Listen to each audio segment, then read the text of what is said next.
사랑해 주님 감사합니다. 오늘도 우리가 주의 전에 나와 주의 말씀을 듣습니다. 하나님, 우리가 시간과 공간을 초월하여 하나님과 함께 하시는 곳이면 그곳에서 예배를 드리는 하나님의 구별된 이 땅에서 해석되지 않고 설명되지 않는 그런 특별한 공간에 들어와 하나님의 시간에 따라 하나님의 예배를 드리는 예배자임을 고백합니다. 하나님, 우리가 어디에 있든 어떤 모습이든 어떤 시간과 어떤 장소에 있든 하나님 앞에 예배자로 살아가는 삶을 결단코 우리가 타협하지 않고 살아낼 수 있는 우리가 될 수 있도록 축복하시고 지켜주시옵소서. 오늘 지키는 이것을 통하여 우리를 지키실 예수 그리스도의 놀라운 이름으로 감사하며 기도합니다. 네. 그 앞에 화면 나와야 되니까 영범이가 좀 더 오고, 영경이가 화면을 안 켰네. 일로 좀 더 오고, 더 오세요. 들어오세요. 그래서 쭉. 자, 오늘 말씀 잠깐만요. 오늘 말씀을 보겠습니다. 오늘 말씀은 룻기서입니다. 룻기 3장 10절에서 11절. 룻기 3장 10절에서 11절의 말씀 읽을게요. 룻기 3장 10절에서 11절. 이거 얼마 안 되니까 같이 읽을게요. 같이 읽겠습니다. 시작. 그가 이르되 내 딸아, 여호와께서 내게 복 주시기를 원하노라. 내가 가난하건 부하건 젊은 자를 따르지 아니하였으니 내가 베푼 인애가 처음보다 나중이 더하도다. 그리고 이제 내 딸아, 두려워하지 말라. 내가 내 말대로 내게 다 행하리니 내가 현숙한 여인인 줄 나의 성읍 백성이 다 아느니라. 아멘. 여러분, 룻기에 나오는 이 룻, 혹시 이 룻이 어디와 어디 사이에 있는 줄 아세요? 성경 66권에 이거 모르는 사람들 되게 많아요. 이 룻기의 위치 찾아야 알. 네? 그죠? 사사기 다음에 있고, 그렇죠, 사무엘상. 되게 중요한 지점이에요. 항상 제가 룻기를 설명을 할 때 이 룻기가 왜 필요했을까, 우리가 이 생각을 해봐야 돼요. 짧은 4장밖에 안 되는 이 룻기의 이야기는 사실은 예수 그리스도의 족보를 완성할 때 꼭 필요한 내용이라는 거죠. 없어서는 안 되는, 그러나 장수는 많지 않아요. 근데 꼭 필요한 한 여인의 이야기를 담고 있다는 거죠. 근데 왜 사사기 그리고 사무엘상 그 중간에 뒀을까 하는 거예요. 이런 사사기는 어떤 내용을 끝나죠?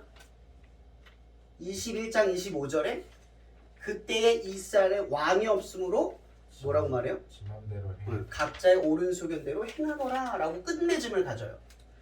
이런, 생각해보세요. 룻기는 사사기 안에 들어있는 내용이에요. 시대적으로 보면. 그러니까 이 사사기 영웅들이 막 활약을 하고 있을 때 룻의 이야기가 아주 작은 어떤 시대, 어떤 시골 마을 어떤 장소에 일어난 사건이라는 거예요. 아무도 주목하지 않았죠. 이러면 이 당시 사사시대 때 사람들은 누구의 이야기를 많이 기억하고 나눴을까요? 야, 삼손이 그랬대, 입다가 그랬대, 기도원이 그랬대 라는 이야기만 퍼졌겠죠. 아무도 이 룻의 여인, 이 룻이라는 여인과 이 베들레헴에 일어난 사건을 아무도 알지 못했어요. 근데 우리는 이런 질문을 해봐야 돼요. 사사기 끝맺음이 12 영웅들에 대한 이야기로 나누고 있음에도 불구하고 왜 결말이 그렇게 끝났을까?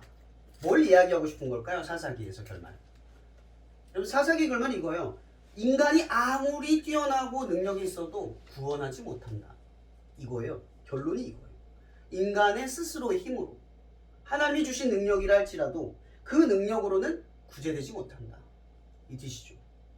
그럼 사무엘상으로 한번 넘어갈게요. 사무엘상은 똑같이 사사기 내용 안에 편집되어 있는 거예요.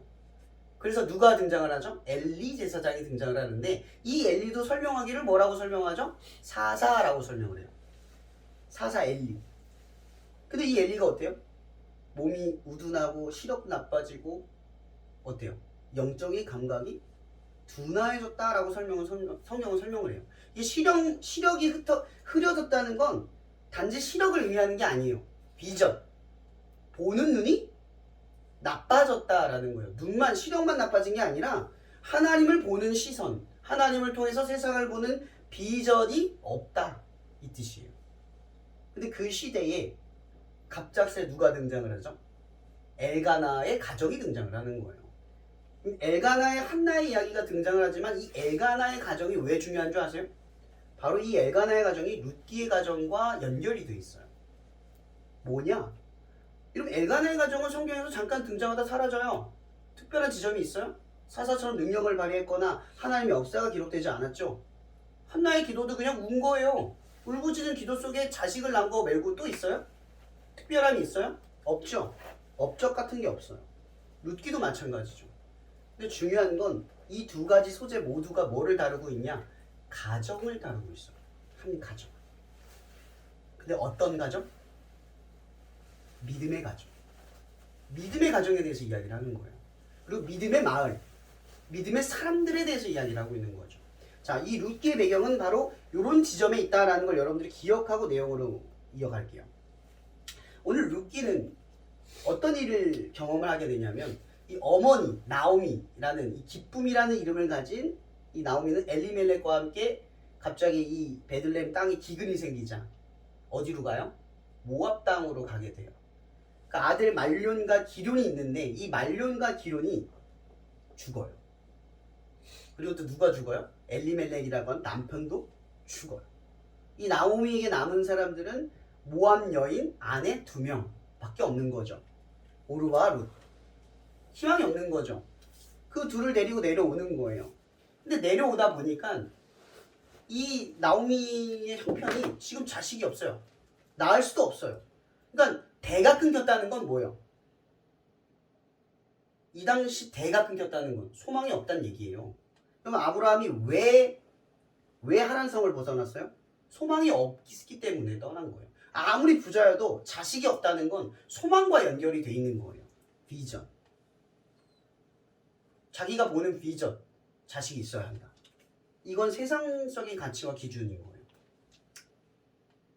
마치 이 세상에 뭐 집이 몇 평이어야 된다. 돈은 얼마가 있어야 된다. 차는 있어야 된다. 최소 이런 건 해야 된다라고 하는 보통의 편견들이 있다는 거죠. 이 당시도 마찬가지인 거예요. 근데 그게 없는 거예요. 그래서 오던 도중에 어떻게 하냐면 두 며느리에게 말을 하는 거예요. 나를 따라오지 마라. 돌아가라.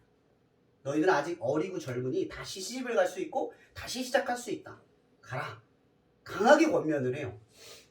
근데 한번 우리가 상상을 한번 해보자고요. 나오미의 상황 속에서 이 며느리 둘을 보낼 때 심정. 소망이 없다고 했잖아요. 어떤 마음으로 베들레헴으로 돌아갔을까? 모든 걸 잃고 고향으로 가는 심정이 어떤 심정일까요? 자포자기 한 심정인 거죠. 적어도 내 죽음은, 내 끝은 고향에서 죽고 싶다라는 아주 작은 그냥 소망이 없는 거예요. 첫째는 그 얘기를 듣고 상식적으로 자기가 판단하고 고민을 조금 하다가 가요. 근데 룻은 떠나지 않죠. 우리는 이 지점에 대해서 생각해 볼 필요가 있어요. 나오미가 나쁜 걸, 오르바가 나쁜 걸까요? 룻이 착한 걸까요? 왜 이런 현상이 벌어졌을까? 왜 롯은 하나님의 족보에 들어가는 일이 벌어졌을까? 왜 오르바는 떠나는 선택을 했을까? 우리가 이걸 살펴볼 필요가 있는 거죠. 이런 믿음과 상관이 없어요. 자, 보세요. 어차피 이 가정은 믿음의 가정이에요. 하나님을 알고 있는 가정이고 아무리 모함 여인이어도 하나님을 배웠고 하나님을 아는 가정이라는 거죠. 율법에 의하면 약하고 힘없는 자들을 돕는 건 하나님 믿는 자녀들의 특별한 책임과 특권인 거예요. 근데 이 어머니를 떠난다는 건 그 당시 사회상에선 상식적인 일이지만 떠난다는 건 뭘 의미하냐면 나오미의 죽음을 인정하는 거예요. 그냥 죽으러 가는 그 일을 놔두는 거죠. 자기만 살겠다고 가는 꼴이 되는 거예요. 그러니까 이 오르바는 합리적인 선택을 한 거죠. 물론 어머니도 그렇게 관건을 했지만. 근데 롯은 어떤 생각을 했을까? 이거예요. 어떤 생각을 하면 남았을까요? 그 롯이 그렇게 말하죠. 어머니 이렇게 말하지 마시옵소서. 어머니 하나님이 나의 하나님이 되고 어머니의 백성이 나의 백성이 되겠습니다. 라고 하고 따라가요. 여러분 롯이 어떤 생각을 하면 이 고백과 결단을 했을까? 여러분 지금 이 어머니 곁에 남는 롯에겐 소망이라는 게 없어요. 적어도 이 롯이 믿음이 있느냐 없느냐를 떠나서 율법에 순종했다는 걸 우리가 알 수 있다는 거죠. 나오미를 떠났을 때 이 나오미는 죽게 돼요. 이 롯이 나오미 곁에 남는다는 건 나오미의 죽음을 좌시하지 않겠다는 거예요. 함께 있겠다는 거죠. 지켜주겠다는 거예요. 자기의 희생과 감수를 통하여서라도 지키겠다는 거죠. 이건 중요한 건 믿음은 합리적 선택이 아니에요. 말씀에 의한 선택인 거죠. 우리가 어떤 희생을 감수할 때 합리적으로 나아 보이는 선택을 하는 게 아니에요. 말씀에 따라, 근거에 따라 선택하는 거죠. 희생과 감수가 있더라도 따라가는 거예요. 이 룻에게는 그런 소망이 있지 않았어요. 근데 따라왔죠. 뭐에? 말씀에 순종했다는 거예요. 이게 중요한 핵심인 거예요. 하나님을 잘 몰라요. 룻은 몰라요. 그러나 그 가정 안에서 배웠던 말씀과 율법을 따라 나오미를 따라간 거예요. 돌아갔는데 어때요? 나오미가 자기 이름을 마라로 바꾸래요. 마라는 뭐예요? 슬픔, 실패 이 뜻이에요. 사람들이 나오미를 돌아왔어. 이 성경에서 돌아왔다는 말이 그냥 돌아왔다는 걸 의미하진 않겠죠? 저봐 하나님 떠나서 가더니 저렇게 망하고 갔어. 저봐 얼마나 율법적인 죄 속에서 이 나오미가 자기 고향 땅을 밟았었겠어요. 사람들이 얼마나 나오미에 대해서 수근수근 거렸었겠어요. 그래 자기가 자기 스스로 말하는 거예요. 나는 실패자야. 나는 슬픔이 가득한 사람이야.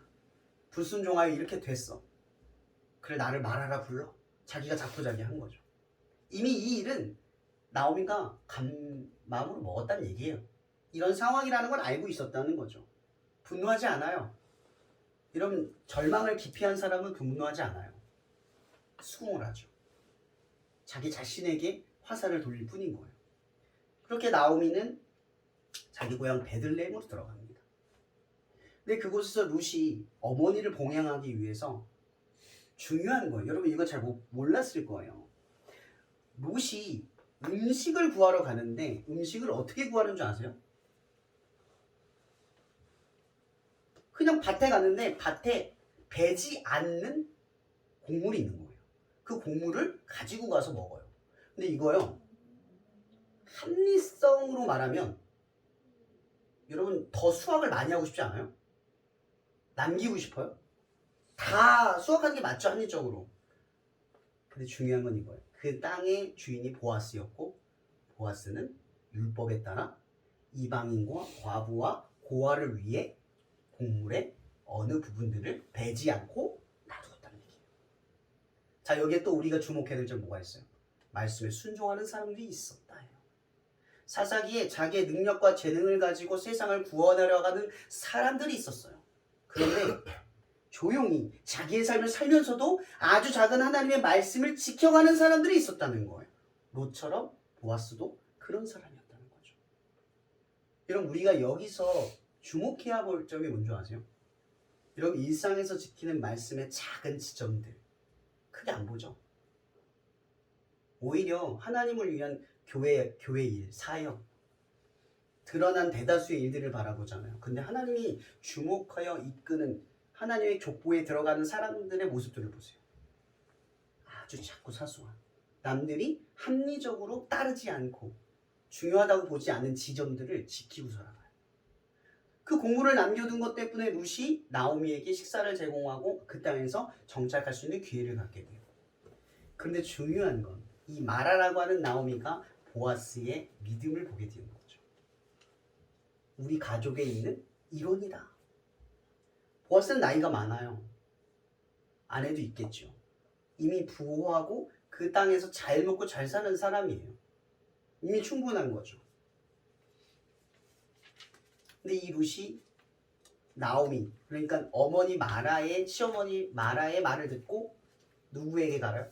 보아스에게 가서 청혼하라 명령을 해요. 그러니까 권유를 한 거겠죠. 근데 이 룻이 따라요. 신기하게도 따라요. 아마도 이 나오미가 모압 땅에 간 건 그 남편 엘리멜렉 때문인 것 같아요. 여러분 엘리멜렉은 또 뭔지 아세요? 하나님은 나의 아버지란 뜻이에요.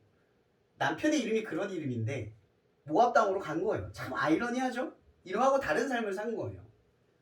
이 나오미는 어쨌든 남편을 따라서 모압 땅으로 갔지만 결국 이 나오미의 마음속에는 하나님이 있었던 거예요. 이걸 왜 근거로 들 수 있냐? 룻이 나오미를 따랐다는 건 나오미가 존경을 받은 어떤 부분들이 있었다는 거죠. 그 땅에 살아갈 때. 그냥 거저 룻이 나오미를 따른 게 아니라 이 나오미가 어느 정도의 믿음을 가지고 이 룻을 대했고 그 가정 안에서 믿음의 영향력을 줬다는 얘기예요. 그러니까 룻이 생각해보세요. 보아스가 나이가 많아요. 이 모압 여인은 아직 어려요. 그 당시 여인들은 13살, 14살에 결혼을 했단 말이에요. 아이를 낳지 않고 결혼했다는 얘기는 아직 나이가 한 15에서 17 그 사이였다는 거죠. 충분히 시집을 다시 갈 수 있는 나이. 아직 어린 나이예요. 근데 그런 어린 나이 때 여러분 이 청년 때 뭘 많이 봐요? 같이 멋진 이성 보지 않아요? 더 좋은 사람들을 보려고 하잖아요. 근데 어머니 마라의 말을 듣고 보아스에게 다가가서 이 어머니의 말대로 행동할 수 있었던 건 무엇 때문에 그랬냐면 계대법. 계대법이 뭐냐? 만약 형제가 출가를 했는데 그 땅을 잃어버려요. 돈이 없어서 빼앗겨요. 그럼 그 땅을 유지할 수 있는 아들이 없으면 그 땅은 주인이 없죠.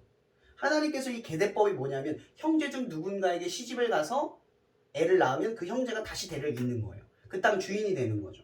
그래서 형제가 그 씨를 줌으로써 대가 끊기지 않도록 하는 게 계대법이에요. 그러니까 이 계대법을 나오미가 안 거죠. 이 계대법은 뭐냐면 율법, 말씀인 거예요. 별거 아닌 거예요.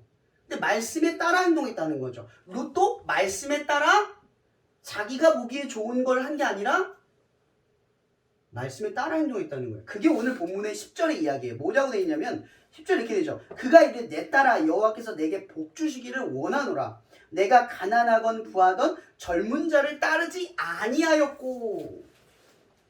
이 말이 뭔지 아시겠어요? 여러분 20살에는 보기 좋은 걸 쫓기가 쉬워요. 굉장히 이런 마음도 있는 것 같아요. 상대적으로 내가 뒤처지고 뭔가 밀려나는 느낌을 회복하고 싶은 그런 마음으로 결혼을 바라보는 그런 기대감을 갖는 걸 보게 됐어요. 제가 그걸 못 느끼냐면 여러분 이성관계도 마찬가지예요. 우리가 왜 조급해하죠? 왜 지금이 안 돼? 지금이 아니면 안 된다. 꼭 지금 해야 된다. 남들이 하는 그 분위기에 쫓아가고 날씨와 계절만 찾아오면 우리의 마음이 요동치는 건 하나님의 말씀을 바라봤기 때문이 아니라 세상을 봤기 때문인 거예요. 그죠? 하나님을 신뢰하고 하나님을 바라보는 사람들이 자꾸 뭘 봐요? 세상의 나를 상대적으로 바라봐요. 그러니까 이 보아스가 룻을 봤을 때 그게 느껴지는 거예요. 너는 세상 사람들처럼 가난하거나 부하는 걸 따지지 않고 젊은 사람을 쫓아가지 않고 네가 하고 싶은 걸 쫓아가지 않고 말씀대로 하는구나. 이걸 본 거예요. 왠지 아세요? 이 롯은 나오미의 아들인 걸 알고 며느리인 걸 알고 있잖아요. 그 며느리를 통해서 아이를 낳는 것이 계대법을 잇는 걸 보아스도 알고 있었어요. 나오미가 친척이니까. 그러니까 이 롯이 자기에게 찾아와서 청혼을 하는 이 행동은 지금 율법에 의해 말씀에 근거하여 순종하는 것이지 자기가 갖고 있는 세상적 가치대로 방향을 보는 게 아니라는 거예요. 그래서 이 보아스가 이렇게 말을 하는 거예요. 너의 보는 비전, 너의 보는 시야가 세상적이지 않구나. 하나님을 보고 있구나 네가. 그러면서 이런 말을 하는 거죠. 그리고 내가 내 딸아 두려워하지 말라. 내가 내 말대로 내게 행하리라. 내가 현숙한 여자인 줄을 나 백성이 다 안돼요. 이런 나오미는 실패하고 왔어요. 근데 그 실패하는 가정 속에서 소망이 생겼어요. 그 소망이 뭔지 아세요? 말씀에 순종하는 것의 소망이에요. 여러분 말씀에 순종한다는 게 소망처럼 느껴지세요? 인생이 별건 아니라고 느껴질 때 그 작은 말씀에 순종하면 그것 자체가 소망이라는 게 느껴져요. 지금 이 보아스가 룻을 보면서 그렇게 말하는 거예요. 네가 순종한 그것이 너의 소망이 될 것이다. 그 말씀에 따라간 너의 시야가 소망을 보게 될 것이다. 그 이야기를 하는 거예요. 저는 요즘 그런 생각을 참 많이 해요. 이 시대가 정말 유혹거리도 많고 정말 휘둘리기 쉬워요. 근데 성경은 우리에게 거룩을 가르칠 때 도덕적이거나 윤리적인 삶을 말하는 게 아니라 구별된 삶에 대해서 이야기를 해요. 더 철저하게 말하면 세상과 다른 가치관, 다른 생각, 상대적 가치관에 따라서 휘둘리는 사람이 아니라 절대적 가치에 따라 살아가는 사람들인 거죠. 기준이 달라요. 옆 사람 보면서 병제하거나 비교하지 않고 하나님 보면서 내가 어디를 가야 할지를 생각하는 사람으로 구별된 사람들을 말해요. 그게 결혼이든 연애이든 이성관계든 뭐든 간에 그 중심이 상대적인 게 아니라 절대적이었다는 거죠. 근데 우리는 우리 스스로가 생각을 잘 못해요. 여러분, 하나님의 자녀 그리스도인이라는 게 뭘 의미한다는 거죠? 구별된 거예요. 뭔가 다른 삶을 사는 거예요. 세상 사람들이 연애하는 즐거움을 가질 때 그거보다 중요한 가치를 말해줄 수 있어야 돼요. 어떤 사람이 돈에 대한 욕망으로 통해서 뭐 능력을 통해서 자기를 증명하고 싶어질 때 좀 더 다른 가치로 살고 있는 걸 보여줘야 돼요. 근데 우리는 어때요? 동경하고 부러워하고 쫓아가잖아요. 구별됨이 있어요. 어때요? 사역적으로 누가 조금 더 월등해 보이면 나는 왜 이렇게 부족하지라고 생각해요. 근데 성경 어디에도요, 비교하거나 상대적으로 낫다 못낫다를 판단하라고 하는 게 아니라 작은 일에 충성된 자가 큰 것에 충성된다 이렇게 말해요. 그러니까 작은 건 편견인 거예요. 저번에도 설교했죠. 작다 크다를 판단하는 건 편견이에요. 말씀에 순종하는 것밖에 없어요. 그게 작든 간에 크든 간에. 근데 여러분, 삶의 무너짐은 큰 것 때문에 무너지는 게 아니라 보통 작은 것 때문에 무너져요. 맞죠? 우리가 소홀히 하는 것으로 무너져요. 근데 오늘 본문에 하나님께서 이 주목하시는 지점들을 봐요. 위대한 역사나 능력과 재능을 보는 게 아니라 작은 말씀에 순종하면서 그렇게 서로가 어우러져 가는 하나님의 나라를 이루어가는 사람들을 주목하여 본다는 거죠. 이 베들레헴의 보아스와 룻의 이야기, 그리고 이후에 펼쳐질 엘가나와 사무엘의 이야기, 계속 그 가정의 이야기가 흘러가는 거예요. 우리가 소홀히 여겼던 그 지점, 그 지점이 하나님이 쓰는 지점이라는 걸 우리가 바라보지 못하고 있는 거죠. 우리는 사사기를 읽으면 영웅의 이야기밖에 몰라요.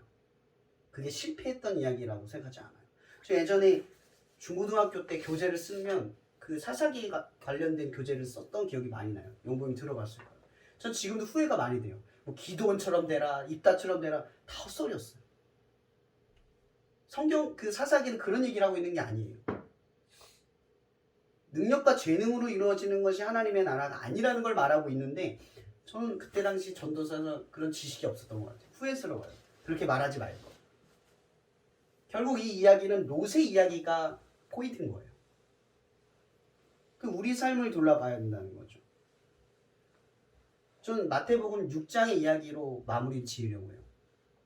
6장 31절에 보면 먹고 마시고, 그러므로 라고 설명을 해요. 그러므로 너희는 먹고 마시고 입는 것을 구하지 말라. 이는 다 이방인들이 구하는 것이다. 여러분 어때요? 여러분 기도는 어디에 집중되어 있어요? 하나님 이거 주세요. 이거 해결해 주세요. 저거 주세요. 저게 필요해요. 아니면 하나님 당신의 나라와 그 의를 내가 바랍니다. 지금 이곳에 내가 그걸 이루기를 원합니다. 내게 힘을 주세요. 내가 이걸 이루기 위해 먹고 마시는 문제를 해결해 주세요. 목적이 달라졌어요. 여러분, 하나님이 먹고 마시고 입는 걸 구하지 말라는 게 아니라 먹고 마시고 입는 것을 해결하는 목적이 그의 나라와 의의 문제에 있어야 한다는 거예요. 그걸 구하지 말라는 게 아니라. 근데 우리는 그 나라와 의와 상관없이 이루어 달래요. 그것과 아무 연결 지점이 없어요. 그냥 먹고 마시고 입는 게 해결돼야 하나님 앞에 살 수 있어요. 이렇게 말해요. 하나님을 위해 살 수 있는 사람은요, 그의 나라와 의를 구하면서 먹고 마시고 입는 문제를 해결하시는 하나님을 경험하는 거예요. 하나님께서 이 이집트에서 이 약속의 민족을 끌어가실 때 먹는 것부터 해결하지 않았어요. 끌고 가시면서 먹는 걸 해결하셨죠. 그러면서 뭘 보여주시려고 했어요? 내가 너희 하나님이다. 내가 너희를 이끌고 너희와 함께하고 있다를 보여주려고 하는 거예요. 그러니 먹고 마시고 있는 문제는 하나님의 주권에 있는 거예요. 하나님 자신을 보여주기 위한 하나님의 주권. 그러니까 그리스도인들이 바라봐야 할 목적이 이끄는 삶. 저 이 얘기를 하고 싶은 거예요. 목적이 이끄는 삶. 여러분 왜 사세요? 그리스도인은 왜 사는 겁니까? 무슨 목적으로 살아가세요? 어떤 목적이 여러분의 삶의 가장 큰 중심을 차지하고 계세요? 정말 그의 나라와 의가 목적입니까? 아니면 여전히 먹고 마시고 있는 두려움이 중심입니다. 모든 제가 살아오는 삶에 대해서 감사함을 많이 느끼게 돼요. 이번 한 주 시험 공부하느라 많이 힘들었잖아요. 저는 이번 한 주 잔혹과 야근을 하느라 뒤질 것 같았어요. 정말 어제는 은초이가 제 얼굴을 보더니 목사님 걱정됩니다 하고 갔어요. 표정이 정말 안 좋았어요. 너무 힘이 들어서. 근데 감사해요. 왜 제가 먹고 마시는 목적이 하나님의 의의 나라를 위해서 지금 살아가는 것이 감사해요. 제가 율법적으로나 거룩하다는 걸 말하는 게 아니라요. 제가 주님 앞에 살아가면서 고생을 간수한다는 게 참 제가 봐도 제가 신기해요. 저는 이런 삶을 살 수 있는 사람이 아니거든요. 근데 목적이 잡히니까 고생은 과정으로 보이는 거예요. 여러분의 삶에도 목적이 잡히면 그 과정은 아무 이유가 없어져요. 특별한 의미가 사라지는 거예요. 저는 여러분들에게 말하고 싶은 게 이거예요. 목적이 뭐예요? 잘 되고 싶은 목적이 뭐예요? 결혼을 하고 싶은 목적이 뭐예요? 연애를 하고 싶은 목적이 뭐예요? 그것이 다 하나님과 관련되어 있으니까. 그게 하나님의 영광을 돌리는 것과 연결이 되어 있으니까. 다치지 않는 것, 건강한 것, 이것조차도 하나님과 연결이 되어 있으니까. 목적이 하나님이면 건강한 것도 이유가 있어요. 목적이 하나님이면 돈 많은 것도 이유가 있어요. 근데 돈이 많은 게 목적이면 하나님을 믿는 이유가 사라지죠. 이런 그리스도인들은 이것에서 구별되어야 한다는 거예요. 목적이 달라져야 비전, 보는 게 달라져요. 이번 한 주간 저는 엘림차 한단 이끌면서 감사했어요. 시험 기간인데 2주 내내 예배를 드리겠다. 사실 작년, 재작년 계속했을 때 예배 중간 목사가 찾아오면 2, 3주 쉬는 건 기본이었어요. 당연한 건 분위기였어요. 아이들에게 맡겼기 때문에, 그들의 믿음에 따라 맡겼기 때문에. 근데 올해는 시험 기간인데 한다는 그 이야기를 듣는데 제 마음이 너무 뜨거운 거예요. 근데 무슨 생각이 드는 줄 아세요? 적어도 여기 있는 친구들은 왜 자기가 공부하는지, 왜 열심히 해야 되는지는 알고 있구나.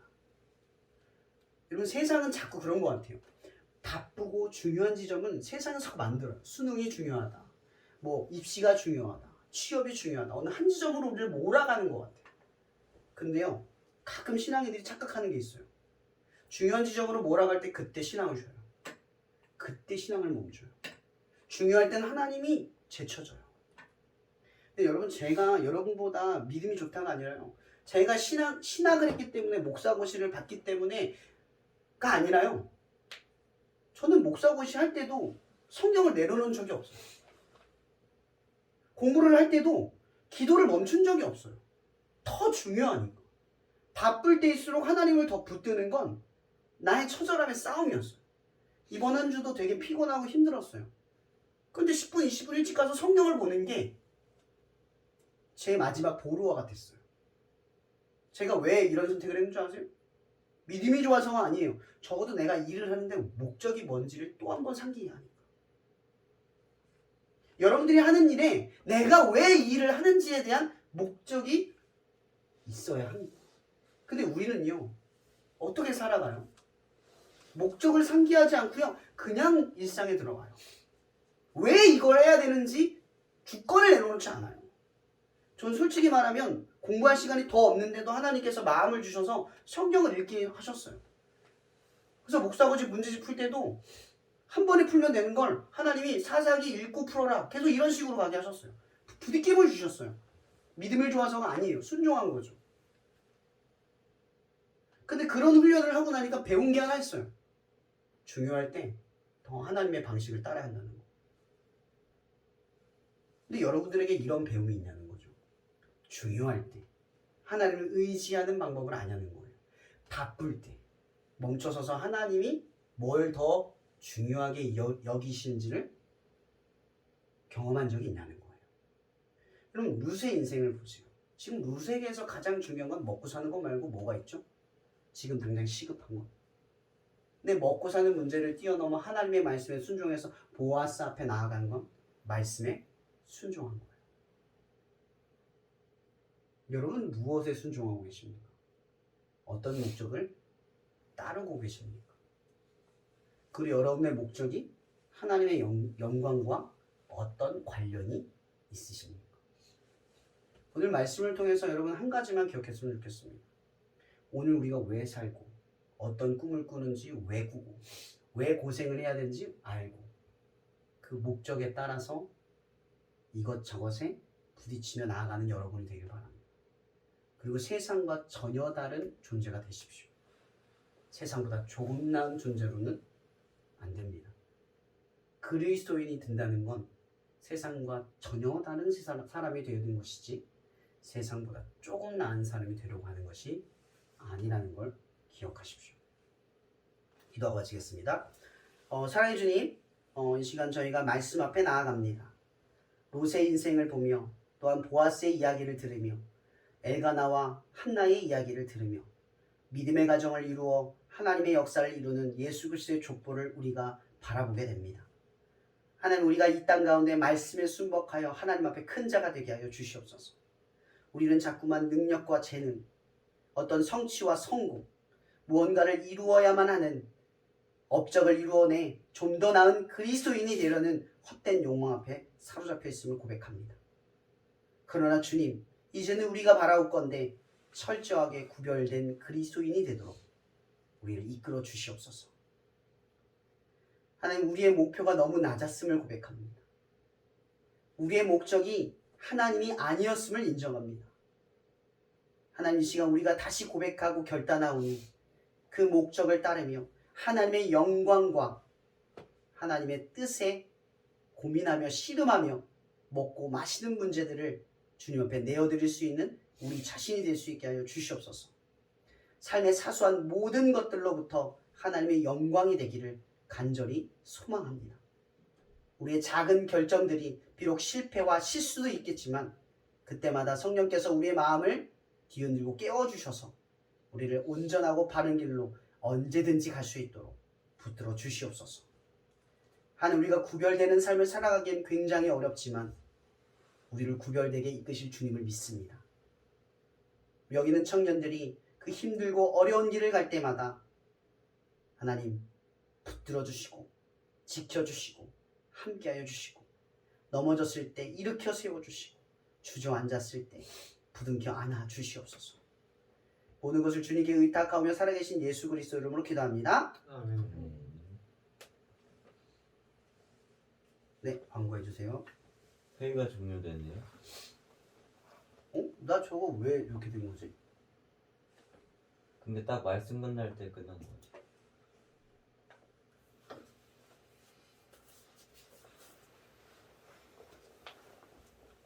네, 광고해 주세요.